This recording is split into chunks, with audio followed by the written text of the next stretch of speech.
Alisha Lemman is in a close relationship with Vinicius, who was introduced by Alisha's lover Douglas Louis. Vinicius is a frequent guest of our favourite. Vinicius has had a hard life, from outcast to Ballon d'Or contender. How Vinicius broke into the elite. We tell you about the Brazilian's great progress. In recent months, Real Madrid coach Carlo Ancelotti has been repeatedly asked about the transfer of Kylian Mbappe, one of the best players of our time. And each time the Italian has insisted that he already has the best footballer in the world at his disposal, Vinicius. The Brazilian, despite all his qualities, is for some reason always ranked a notch below the best modern players. But judging by his last 3 years of work, including several crucial performances in the Champions League that helped the Slivos win 2 European Cups, he is definitely among the elite. His path to the top has not been an easy one. For a long time, Vinicius was a talented player who couldn't show his full potential. Thrown into the Real Madrid squad, perhaps before he was even ready, the young winger made a large number of mistakes in key areas of the pitch and earned an unfortunate reputation as a player who missed big chances. He drew the eye not only of Madrid fans, but also of his teammates, with cameras catching Karim Benzema urging Ferland Mendy not to pass to the Brazilian. Benzema has led Real Madrid's attack, but the Blancos have faced uncertainty on the flanks. The transfer of Eden Hazard proved to be a failure, while Gareth Bale's constant injuries and the side's apparent disinterest in continuing their partnership meant that the Blancos struggled in many areas of the pitch. This has forced young Vinicius into the starting lineup and carry some of the attacking load for a Madrid team that has yet to reach its best. His 6 goals and 4 assists in La Liga in his first 2 seasons in the Spanish capital did not inspire confidence. A lot changed with the start of the 2021-22 campaign.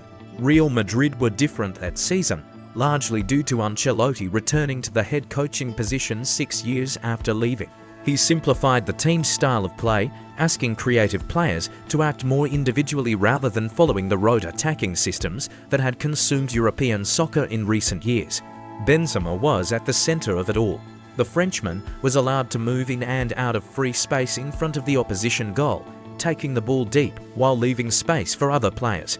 Karim scored most of the goals and won the Ballon d'Or that season, but Vinicius was already starting to come to the fore. Given freedom, the Brazilian was running all over the pitch, ready to beat opponents or make effective runs. His rapport with Benzema, the very player who had once neglected his soccer abilities, turned into something resembling telepathy.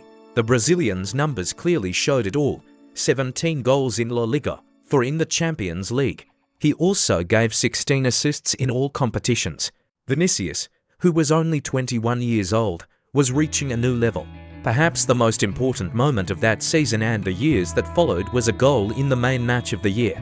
In May 2022, Real Madrid produced the expected performance against Liverpool in the Champions League final. The Creamers spent most of the match under immense pressure and often involved Thibaut Courtois, who made 12 saves on the evening. They had only one clear chance to win the game, and that was a well-planned counter-attack. And Vinicius was the man who completed that attack. It was his most important contribution to the Blancos' success at that point. That goal started a series of important goals in Spain and Europe. Today Vinicius is a Galactico in the truest sense of the word. He makes Real Madrid's game look more exciting, and his personality extends beyond the soccer field.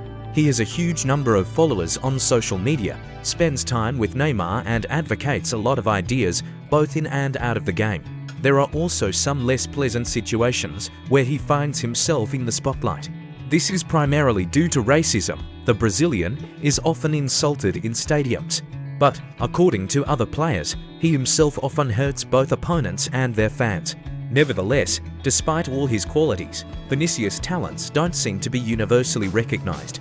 After the era of Cristiano Ronaldo and Lionel Messi rivalry, Erling Haaland and Kylian Mbappe have been in the spotlight, becoming 2 of the best players in the world among soccer fans and media experts alike. But for some reason, the Real Madrid winger can't step into that conversation. Perhaps it's the fact that the talents of Haaland and Mbappe are much more tangible and easy to measure.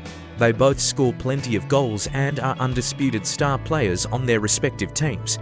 Haaland spent his first year in England breaking all available Premier League records. Mbappe spent most of last season not looking particularly enthusiastic, but still scored over 40 goals in all competitions. Vinicius doesn't score at that rate and doesn't give up enough assists to make up the goal difference. In a world based on statistics, one of the most talented wingers in modern soccer really isn't getting the recognition he deserves. That could change in the coming months as the competition for the Ballon d'Or becomes more wide-ranging. Messi has likely already won his latest award. Even an America's Cup triumph won't make up for the anti-MLS sentiment that will likely cause voters' eyes to turn to Europe. Holland and Mbappe were thought to be next, but the Norwegian did not have a very convincing campaign. He still scored a lot but was not prominent in the big matches. Mbappe is not everyone's favourite either. He failed to win the coveted Champions League again, and winning League One is not enough for the Ballon d'Or. And that's where Vinicius comes to the fore. Last season he scored 24 goals in all competitions and 11 assists. One Ligoan scored a goal in the victorious Champions League final. The Brazilian shows himself steadily in the European Cups. And while Jude Bellingham will also be in contention for the award, especially if he leads England to victory at the European Championships, this seems to be Vinicius' best chance to claim the Ballon d'Or. Either way, though, there will still be opportunities for him. Vinicius is not yet at the peak of his form, and after signing a new long-term contract to stay in the Spanish capital, he is likely to spend his best years playing for a world-class team that is expected to compete for every major trophy. Ancelotti may have been right in claiming that Vinicius is the best player in the world. The scary thing for opponents is that the Brazilian is only getting better.